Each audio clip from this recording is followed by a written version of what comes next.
Vamos abrir nossas Bíblias para o texto que está correspondendo com o tema central: evidências da verdadeira santificação. O irmão Mateus leu na tradução dele, corrigida. Eu vou ler na minha, que é a versão rara, né? Rara? Ok. Precisa dizer onde é que está esse texto? Sim ou não? Não, né? Os irmãos já estão acostumados a esse texto. Eu acredito que está nas nossas mentes. Colossenses capítulo de número 3, versículo 12. Paulo vai dizer novamente para nós: revesti-vos, pois, como eleitos de Deus, santos e amados, de ternos afetos de misericórdia, de bondade, de humildade, de mansidão, de longanimidade, suportai-vos uns aos outros, perdoai-vos mutualmente, caso alguém tenha motivo de queixa contra outro. Assim como o Senhor vos perdoou, assim também perdoai vós. Acima de tudo isto, porém, esteja o amor, que é o vínculo da perfeição. Seja a paz de Cristo o árbitro em vosso coração, a qual também fostes chamados em um só corpo, e sede agradecidos. Habite ricamente em vós a palavra de Cristo, instruí-vos e aconselhai-vos mutualmente em toda a sabedoria, louvando a Deus com salmos e hinos e cânticos espirituais com gratidão em vosso coração. E tudo o que fizerdes, seja em palavra, seja em ação, fazei-o em nome do Senhor Jesus, dando por ele graças a Deus Pai. Até aqui a nossa leitura. Vou pedir pastor Mauri, por favor, nos leve a Deus com uma palavra de oração.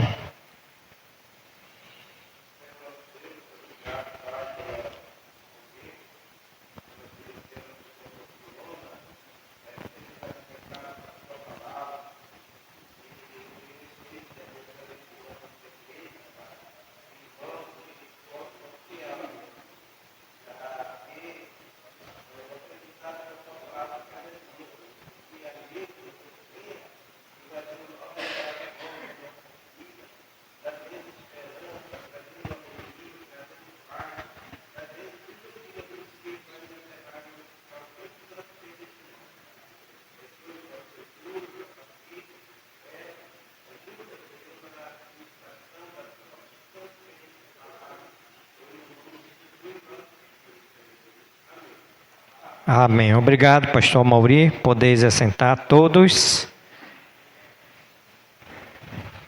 Vamos lá para a nossa recapitulação.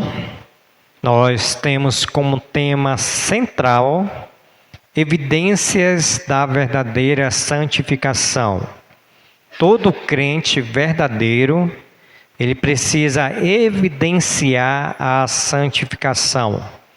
E dentro desse tema, nós temos aí 3 subtópicos, onde quarta-feira passada nós meditamos que eu precisei voltar, qual eu expliquei para os irmãos. Então eu voltei para o primeiro subtema, que é a santificação, está fundamentada nas bênçãos singulares já recebidas de Deus. Segundo subtema, a santificação é um contínuo uso das vestimentas espirituais providenciadas por Deus. Terceiro subtema, a santificação é possível mediante o uso dos poderosos recursos ordenados por Deus. Então, quarta-feira passada, como eu já disse para os irmãos, nós voltamos Eu voltei porque eu errei, troquei o subtema, então precisei voltar. Qual o primeiro subtema que eu precisei voltar? A santificação está fundamentada nas bênçãos singulares já recebidas de Deus. E qual foi essas bênçãos que nós já recebemos de Deus? Paulo aqui mencionou 4 bênçãos, ou 4 verdades, sobre as bênçãos singulares já recebidas de Deus. Primeiro, o povo de Deus foi escolhido na eternidade. Está no versículo de número 12, quando Paulo vai dizer: revesti-vos, pois, como eleitos de Deus. Então, Deus ele nos escolheu antes da fundação do mundo. Segundo, a segunda verdade, o povo de Deus foi separado como sua propriedade exclusiva. Paulo vai dizer assim: revesti-vos, pois, como eleito de Deus, santos. Então, nós estávamos no lamaçal do pecado, o nosso Senhor era Satanás, e em Cristo Jesus, Ele nos separou para sermos propriedade exclusiva de Deus. A igreja, a noiva de Cristo, ela é exclusiva para o noivo chamado Jesus Cristo. A terceira verdade, nós aprendemos que o povo de Deus foi profundamente amado por Deus. O versículo de número 12, parte C: revesti-vos, pois, como eleito de Deus, santos e amados. Ou seja, nós somos a menina dos olhos de Deus. Deus, ele ama profundamente o seu povo. E em quarto lugar, nós aprendemos a quarta verdade: o povo de Deus foi completamente perdoado. Quando ele vai dizer no versículo de número 13, parte B, ele diz: assim como o Senhor vos perdoou.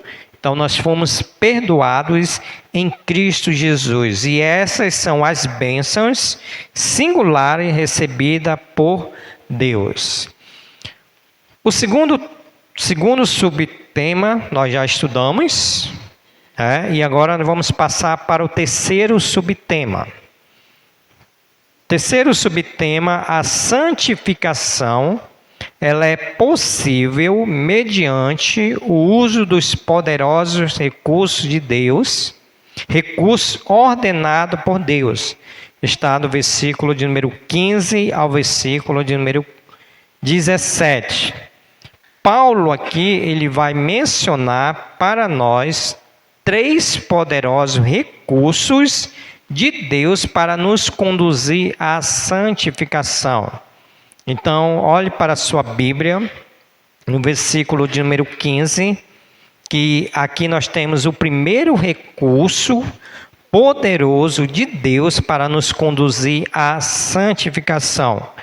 Paulo ele vai dizer assim: seja a paz de Cristo. Então, o primeiro recurso poderoso de Deus que vai nos conduzir à santificação é a paz de Cristo. Paulo está dizendo no versículo de número 15: seja a paz de Cristo. Esse recurso poderoso que Deus tem nos dado, chamado a paz de Cristo, vai nos conduzir à santificação.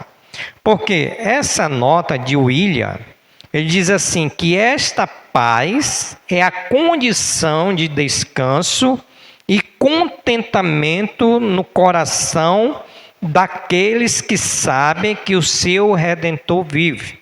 Então, Paulo está nos dizendo que é esse recurso poderoso de Deus chamado a paz de Cristo traz para nós descanso e contentamento nos nossos corações, porque nós reconhecemos e sabemos que Deus ele vive. Agora há pouco nós cantamos o cântico: essa paz que eu sinto em minha alma é porque eu estou com meu Pix cheio. Essa paz que eu sinto em minha alma é porque eu ganhei uma casa. Essa paz que eu sinto em minha alma é porque eu ganhei um bem. Não, e o cântico diz: essa paz que eu sinto em minha alma é por quê? É porque eu amo ao meu Senhor. Então, essa paz que Paulo está dizendo, quando ele vai dizer seja a paz de Cristo, é essa paz que traz para nós descanso e contentamento, porque nós sabemos que Deus, Ele existe. Ou seja, é a convicção de que os pecados já foram perdoados por Deus, de que o presente está sendo dirigido para o nosso bem e de que o futuro jamais poderá ameaçá-los ou afastá-los de Cristo. Então, é um recurso poderoso que vai nos conduzir à santificação, que é a paz de Cristo. Rapp, ele afirma que o reinado dessa paz resalta ainda mais a necessidade de ter uma comunidade cristã convivendo em união e tolerância. O chamado aqui é para não permitir que nenhum espírito estranho se infiltre no relacionamento dos membros da igreja, destruindo a paz. Ou seja, qual é a ideia aqui que Paulo está dizendo? Que esse recurso poderoso de Deus nos conduz à santificação. A ideia é que nós viemos ter a paz de Cristo. Porque quando nós temos a paz de Cristo, nós vamos saber, nós vamos ter o contentamento e o descanso que Cristo ele vive, e apesar das circunstâncias, o mundo pode estar caindo, pode estar desabando, mas nós temos a paz de Cristo, que é um recurso poderoso que vai nos conduzir à santificação. Irmãos, essa paz é a paz de Cristo, porque foi Ele quem nos deu essa paz. Vamos ler esse texto aí que está no Data Show. Onde é que está esse texto? Não, tá não, aí não. João quanto? 14:27. Quem foi que nos deu essa paz? Paulo está dizendo que nós devemos ter a paz de Cristo. E quem foi que nos deu essa paz? João ele vai nos responder em capítulo 14, versículo 27. João 14, 27. Ele diz assim: irmãos, deixo-vos a paz. A minha paz, Jesus está dizendo, a minha Bíblia, quando a letra vermelha é a de Jesus, tá? Então aqui está a letra vermelha, então essa palavra de Jesus. Ele diz assim: deixo-vos a paz, a minha paz vos dou, não vos la dou como o mundo dá, como a dá o mundo.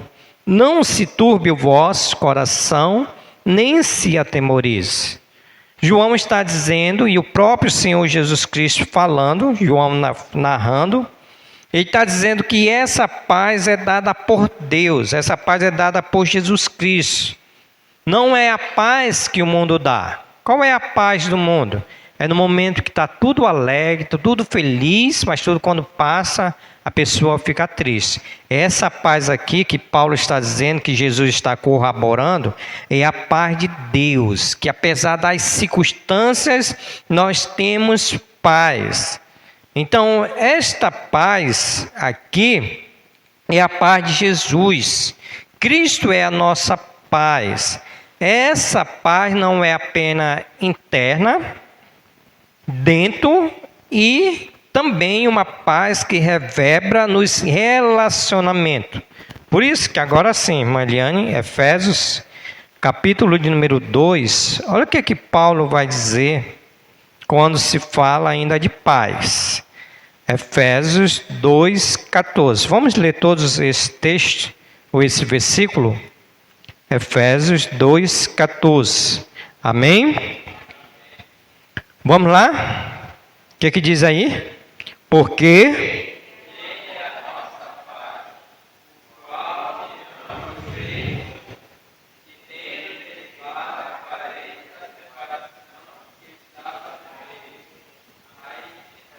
Paulo está dizendo aos irmãos de Efésios que Cristo, ele é a nossa paz. Cristo é a nossa paz. E quando nós temos essa paz, nós temos a paz tanto interna como externa e em todos os relacionamentos.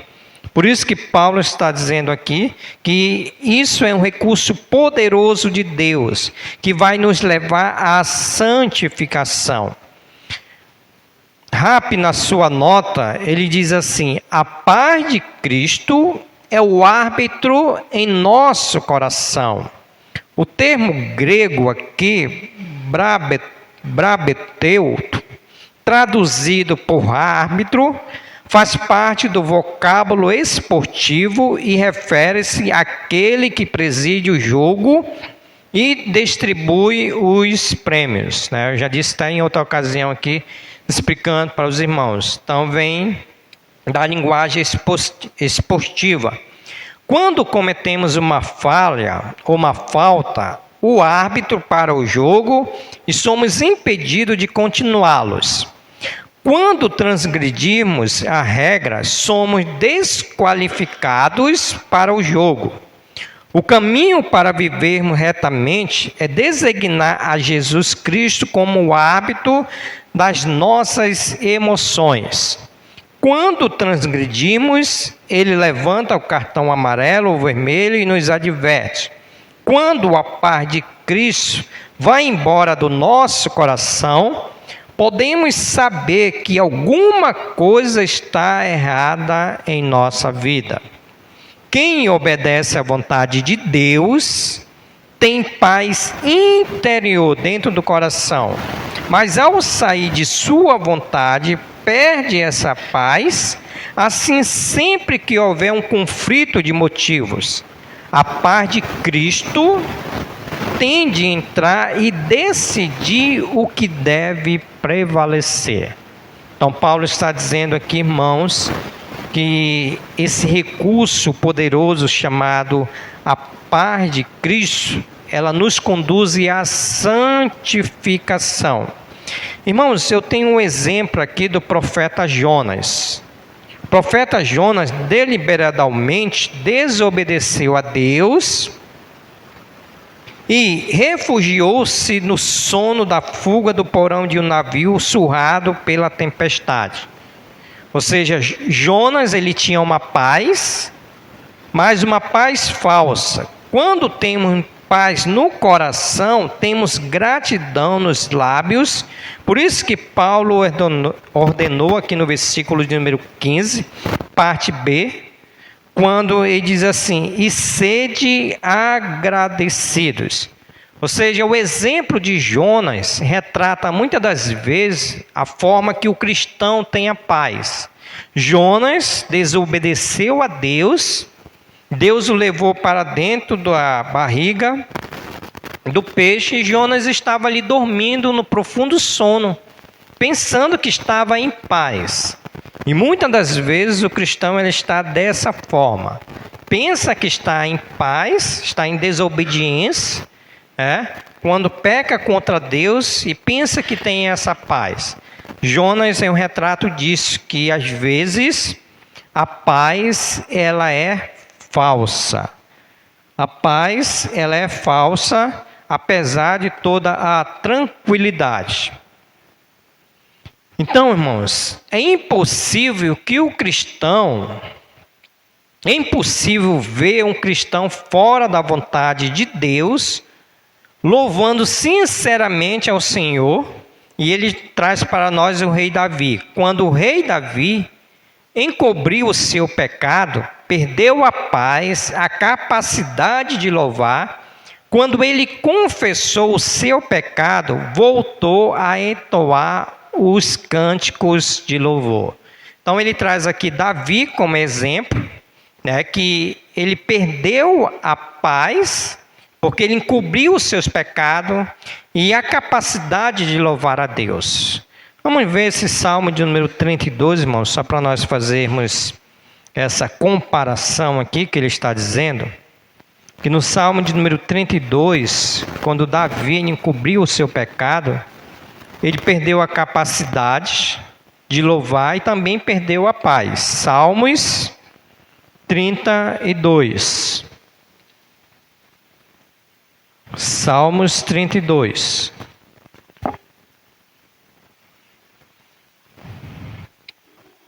Ele diz assim no versículo de número 1, Salmo 32. Bem-aventurado aquele cuja iniquidade é perdoada, cujo pecado é coberto. Bem-aventurado o homem a quem o Senhor não atribui iniquidade, em cujo espírito não há dolo. Enquanto calei os meus pecados, envelheceram os meus ossos, pelos meus constantes gemidos todos o dia. Porque a tua mão pesava dia e noite sobre mim. O meu vigor se tornou em sequidão de értil. Confessei-te o meu pecado e a minha iniquidade não mais ocultei. Disse: confessei ao Senhor as minhas transgressões, e tu perdoaste a iniquidade do meu pecado. Então Davi aqui ele faz uma confissão que antes de ele confessar, Davi ele perdeu a paz e a capacidade de louvar a Deus. É assim também que acontece quando nós não confessamos os nossos pecados, nós não temos a capacidade de louvar a Deus e nem temos paz, como aconteceu com Davi. Mas o Salmo de número 51, você folheie mais um pouco para frente, olha o que Davi diz no Salmo de número 51. Depois que ele confessou o seu pecado, se arrependeu do seu pecado, ele vai dizer assim no Salmo 51, versículo 1, quando ele diz: compadece-te de mim, ó Deus, segundo a tua benignidade, e segundo a multidão das tuas misericórdias, apaga as minhas transgressões, lava-me completamente da minha iniquidade, e purifica-me do meu pecado, pois eu conheço as minhas transgressões, e o meu pecado está sempre diante de mim. Pequei contra ti somente fiz o que era mal perante os teus olhos, de maneira que será tido por justo no teu falar e puro no teu julgar. Eu nasci na iniquidade, e em pecado me concebeu minha mãe. Então, aqui Davi ele se arrepende do seu pecado, ele confessa o seu pecado diante de Deus e pedindo para que Deus purificasse do seu pecado. Por quê? Porque Davi, tanto no Salmo de número 32, como no Salmo de número 51, Davi ele perdeu a paz. Por isso que o apóstolo Paulo ele traz para nós a paz de Cristo. Irmãos, aplicando esse versículo para nossas vidas, é isso que nós estamos vivendo hoje na igreja contemporânea. Por que o cristão não tem mais a paz? Porque o cristão não tem mais essa paz interior. Porque o pecado o cobre e impede de ter essa paz. Então, esse recurso poderoso de Deus, ele é muito importante para nos conduzir à santificação, para nos levar a evidenciar essa verdadeira santificação por meio da paz. Porque todo crente, ele precisa ter paz. Se o crente ele não tiver paz, quer dizer que ele está em pecado contra Deus. Porque apesar das dificuldades, das circunstâncias, nós temos que ter paz. Paulo está dizendo no versículo de número 15, seja a paz de Cristo. Então, a paz de Cristo é um elemento muito importante para nos conduzir à santificação. A pergunta é: nós temos essa paz de Cristo? Apesar das circunstâncias, das dificuldades? Como é que nós nos comportamos? E o interessante que o comentarista aqui, ele diz que essa paz traz para nós um relacionamento entre irmãos. Ou seja, eu vou perdoar o meu irmão, vou cuidar do meu irmão, vou suportar o meu irmão, porque essa paz de Cristo, ela está dentro de nós. E por que há contenda dentro da igreja? Por que há briga dentro da igreja? Por falta dessa paz.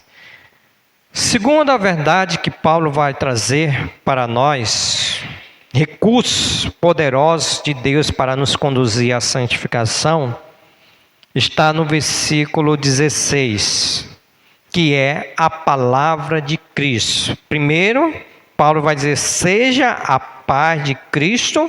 E agora Paulo vai dizer, no versículo de número 16, habite ricamente em vós a palavra de Cristo.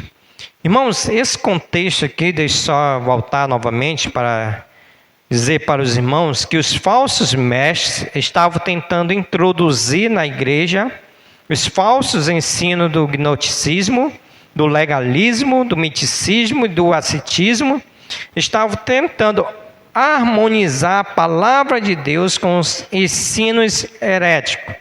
Ou seja, para eles a palavra de Deus, para os falsos mestres, não era suficiente. Por isso que Paulo está dizendo assim, determinando: habite ricamente em vós a palavra de Cristo. Ou seja, isso é uma ordenança, que é a mesma ordenança que está em Efésios, capítulo de número 3, versículo 17, quando diz assim: e assim habite Cristo nos vossos corações. Então, Paulo está dizendo aqui que a palavra de Deus, ela tem que habitar no nosso coração.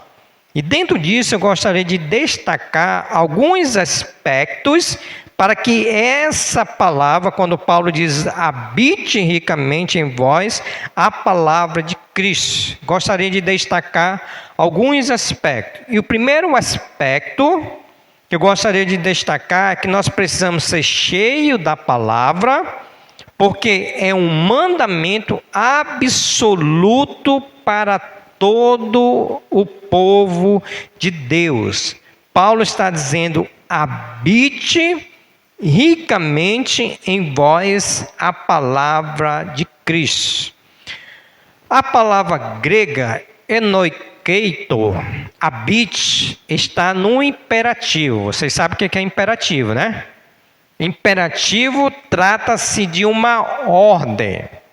Não ser um cristão cheio da palavra equivale a desobedecer um mandamento apostólico. Paulo não está dando nenhuma opção. Se você quiser, quando você quiser, Paulo está dizendo: habite ricamente a palavra de Cristo. Ou seja, a palavra, ela deve habitar ricamente e não pobremente em nosso coração. Paulo está dizendo que essa palavra tem que estar ricamente, que é a palavra de Deus, no nosso coração. Ou seja, o analfabetismo bíblico, hoje ele é assustador, porque a palavra de Deus não está habitando nos corações dos crentes. Por isso que os púlpitos estão ficando vazios da palavra de Deus. Então, irmãos, é um mandamento de Deus para nossas vidas, que essa palavra ela tem que habitar no nosso coração. O segundo aspecto que Paulo está dizendo que essa palavra deve habitar ricamente no nosso coração é que nós devemos ser cheios da palavra. Isso significa ser governado por ela. Quando Paulo diz que essa palavra ela deve habitar ricamente em nós. Paulo está dizendo que nós devemos ser governados pela palavra de Deus. Porque a palavra habitar traz a ideia de habitar como o dono da casa. E não como um inquilino, isso significa sentir-se à vontade. Ou seja, a ideia aqui para o nosso contexto, né? Vocês que têm casa, vocês vão para a sua casa e vocês habitam na sua casa. E por vocês habitarem na sua casa, vocês ficam à vontade na sua casa. Então, a tradução aqui, ou a ilustração a sua casa, você é a palavra e a sua casa é o lar. Ou seja, você manda na sua casa, porque você habita na sua casa. Então, essa ideia aqui que ele está dizendo, que essa palavra habitar, é como se essa palavra que está aqui no meu coração, ela habita ricamente e ela governa toda a minha vida. Como ele vai dizer assim, trata-se de um morador que possui todas as chaves da casa e tem a liberdade de ocupar todos os cômodos. Tratando-se da palavra, fazendo essa ilustração. Sendo assim, o que Paulo ordena é que morem em vós, não como hóspede que passa um dia ou dois ali, mas como um habitante da casa que jamais sai dela. Então, qual é a ideia que Paulo está dizendo?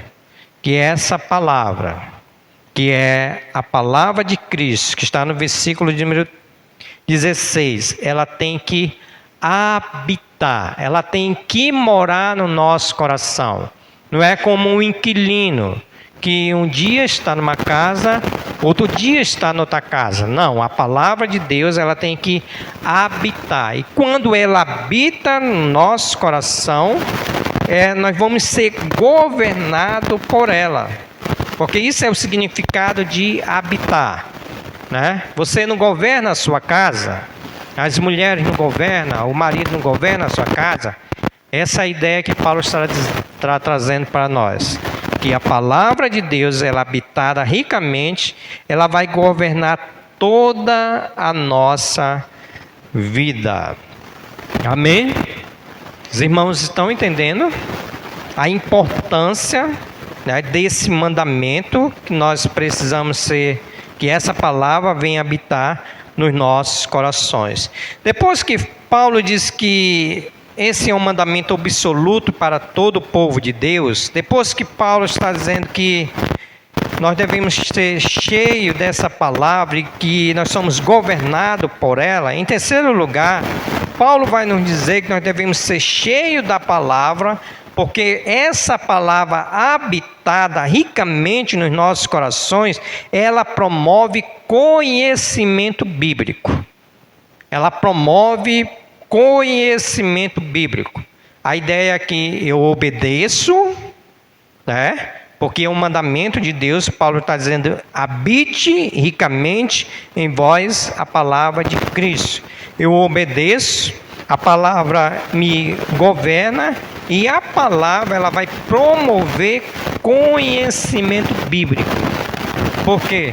Porque ela vai estar nos nossos corações. A igreja é uma agência de ensino da palavra de Deus. Os cristãos devem ser cheios da palavra, não para reter todo esse conhecimento para si, mas para transmiti-los aos outros. Por isso nós devemos instruir uns aos outros. Qual é a ideia que Paulo está dizendo? Que quando essa palavra ela é habitada em nossos corações e vai promover para nós conhecimento, e nós vamos passar conhecimento para as outras pessoas que precisam ser edificadas. Porque essa palavra aqui, ela traz para nós conhecimento. Irmãos, aplicando esse princípio para nossas vidas, sabe por que nós estamos vivendo hoje um esfriamento espiritual? Primeiro, porque nós não estamos obedecendo, né? Paulo está dizendo: habite essa palavra ricamente em vossos corações. Segundo, essa palavra não está nos governando. E terceiro, nós não estamos passando conhecimento para outras pessoas, edificando outras pessoas, porque essa palavra ela não está habitada no nosso coração. É como se fosse um aluguel, né? Eu escutei a mensagem de quarta, de quinta, quarta, domingo, mas segunda-feira a palavra se mudou. Ela foi para outro lugar. E Paulo está dizendo: habite ricamente a palavra de Cristo. Depois que Paulo falou para nós que essa palavra ela promove conhecimento, em quarto lugar, essa palavra, quando ela está habitando nos nossos corações, quando nós estamos cheios dessa palavra, ela desemboca em aconselhamento. Ela desemboca em aconselhamento. A igreja deve ser uma comunidade terapêutica. Os cristãos devem aconselhar uns aos outros em toda sabedoria, devem estar capacitados para esse trabalho do aconselhamento bíblico. Onde é que está a passagem?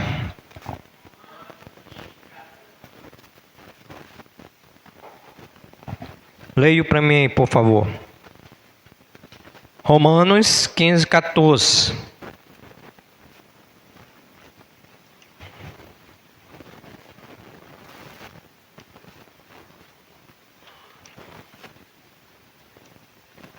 Romanos 15, 14. O que diz aí?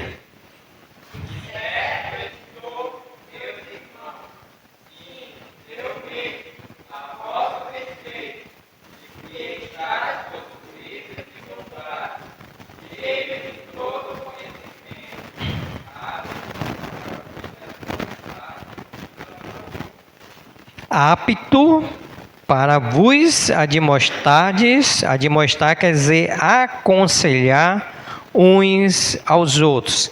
Então, qual é a ideia aqui que Paulo está nos dizendo? Que quando essa palavra ela é habitada ricamente nos nossos corações, a palavra de Cristo, isso vai desembocar em aconselhamento. A ideia aqui é que eu vou saber aconselhar o meu irmão. A ideia aqui é que eu vou aconselhar o meu irmão. Ele vai dizer assim: o abandono desse princípio tem levado muitas igrejas a desviar-se para o engano de que o aconselhamento bíblico é insuficiente e ineficaz. O que ele está dizendo? Que quando nós abandonemos, quando nós não damos interesse a esse princípio, é um princípio bíblico que deve ser observado e atendido, a igreja ela vai ser levada a se desviar para o engano de que o aconselhamento bíblico é insuficiente e ineficaz. Irmãos, olha algo interessante que ele diz aqui, ó. É por causa desse fracasso, da falta de aconselhamento da igreja, que vemos tanto cristãos doentes emocionalmente e tantos outros buscando ajuda nas cisternas rotas das psicologias humanas. O que ele está dizendo aqui, irmãos? Por falta desse princípio bíblico, que todos nós devemos aconselhar uns aos outros. E quando nós não fazemos isso, as pessoas elas correm para os psicólogos. Elas correm para os psicólogos. E quando elas correm para os psicólogos, ela recebe conselho que muitas das vezes não é bíblico. Não estou aqui desfazendo a profissão de psicólogo, que é muito bom, Mas antes da psicologia, nós temos a palavra de Deus, que é o aconselhamento. E quando nós fazemos isso, muitas das vezes a pessoa não precisa nem passar pelo psicólogo. Por quê? Porque essa palavra, ela habita nos nossos corações e assim nós vamos saber aconselhar uns aos outros. John MacArthur, junho em memória, acredito que está com uns 2 meses que ele foi para o céu, alerta: a igreja está, por assim dizer, ingerindo doses maciças do dogma da psicologia, adotando a sabedoria secular e tentando santificá-la, chamando-a de cristã. O que ele está dizendo assim? Que a igreja está ingerindo esse dogma da psicologia, com a sabedoria secular, e está tentando santificar, chamando de cristã.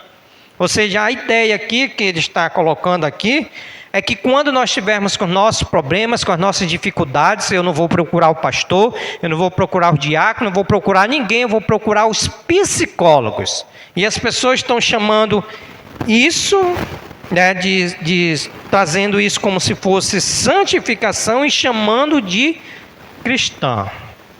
Mais uma vez, não estou aqui condenando a psicologia.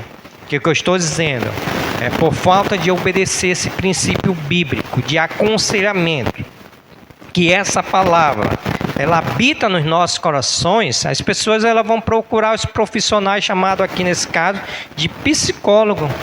Irmãos, se nós fôssemos mais atentados para esse princípio bíblico, as pessoas hoje, elas não teriam essa falta de paz que estão tendo. Se nós atentássemos mais para esse princípio bíblico, quando a palavra de Deus ela habita no nosso coração ricamente, isso desemboca em aconselhamento, as pessoas seriam menos doentes emocionais. Por quê? Porque a igreja saberia aconselhar.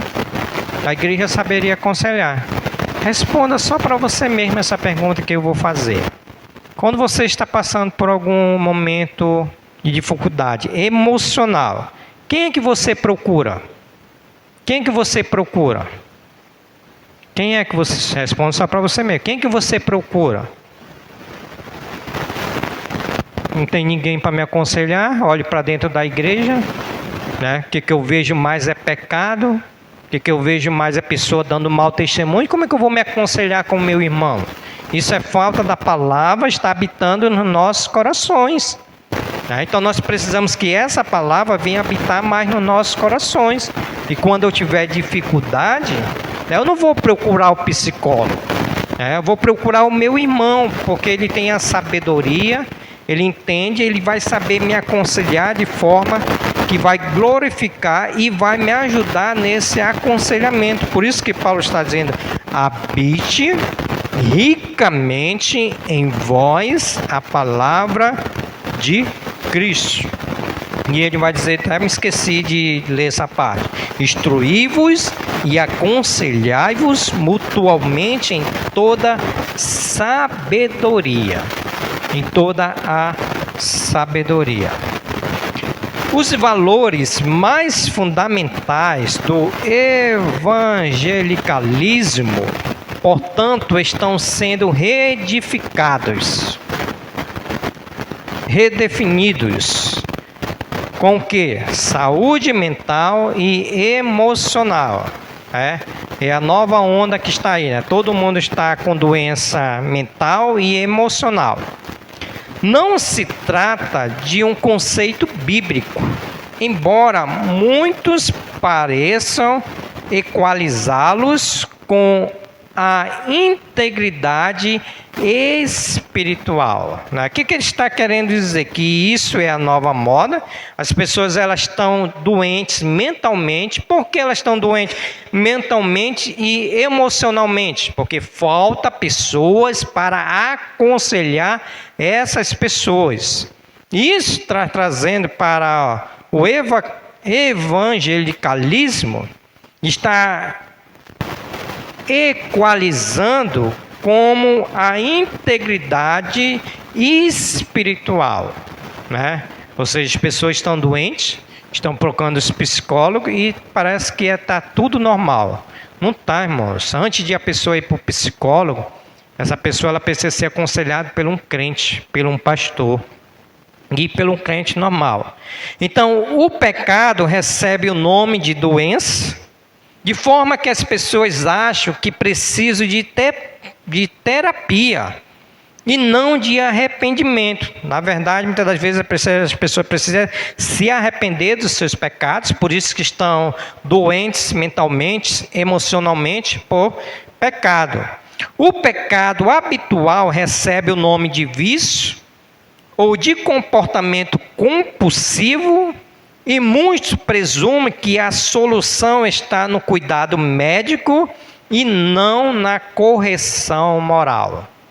Então, o que ele está dizendo aqui para nós? Que agora, ele está dizendo aqui que o pecado recebe o nome de doença. Ou seja, está dizendo que o pecado ele recebe o nome de doença, né? E tendo o entendimento que muitas das vezes esse pecado falta o arrependimento e a correção moral daquele que peca. Por isso que as pessoas estão vivendo nesse sentido. Agora eu sou compulsivo, né?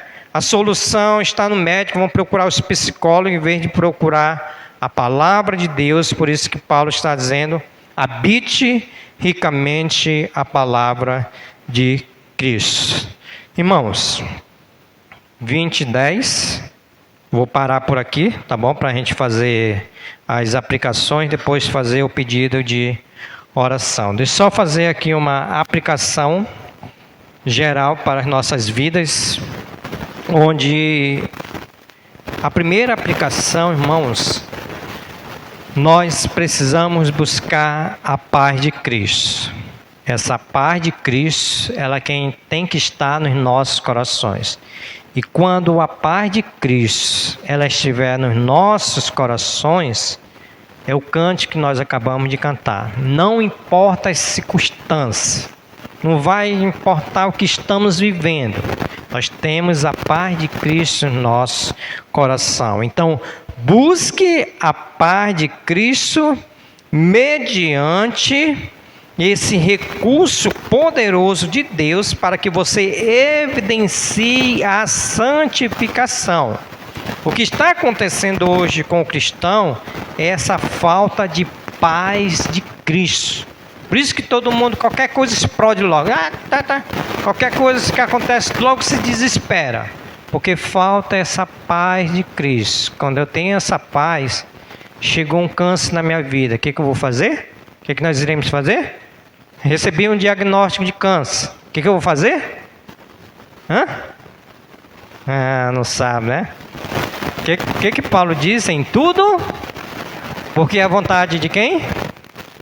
Eu tenho a paz de Cristo. Recebi um diagnóstico de câncer. Glória a Deus. Louvado seja o nome do Senhor. Eu tenho a paz de Cristo. Deus está no controle de todas as coisas. Em segundo lugar, irmãos, a segunda aplicação. Deixa eu me achar aqui, que há muitas folhas. A segunda aplicação, depois de ter a paz de Cristo, nós precisamos ter a palavra de Cristo. Ela tem que habitar nos nossos corações, porque é um poderoso recurso de Deus para nos conduzir à santificação. Então essa palavra ela tem que habitar, ela tem que morar. O que Davi disse? Guardo no coração aonde? A tua palavra, qual é o propósito? Para não pecar. Então essa palavra, ela tem que ser guardada nos nossos corações, porque isso é um mandamento de Deus e nós precisamos obedecer.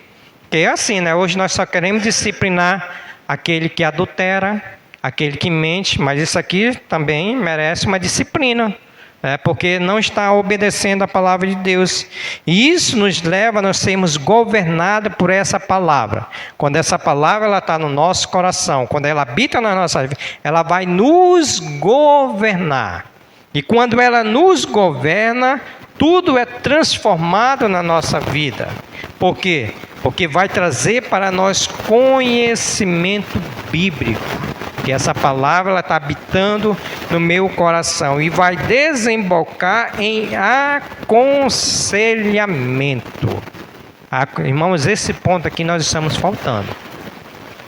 Esse ponto nós estamos faltando. Por isso que as pessoas estão doentes, porque nós não exercemos esse princípio bíblico. Por exemplo, você já ligou para a Ronilda, aconselhando ela? Você já ligou para o Benai, aconselhando ele?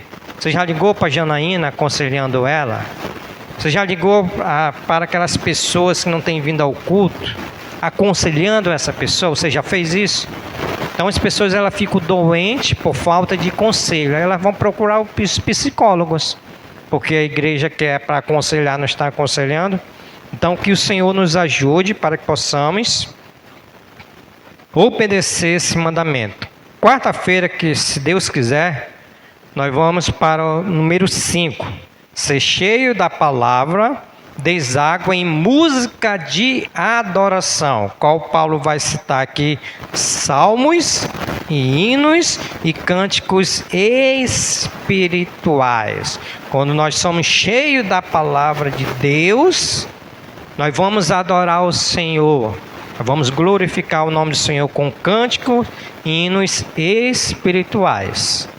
Tá? Se Deus quiser, quarta-feira que vem nós iremos continuar. Amém, irmãos? Que Deus assim nos abençoe. Vamos começar com nossos pedidos de orações.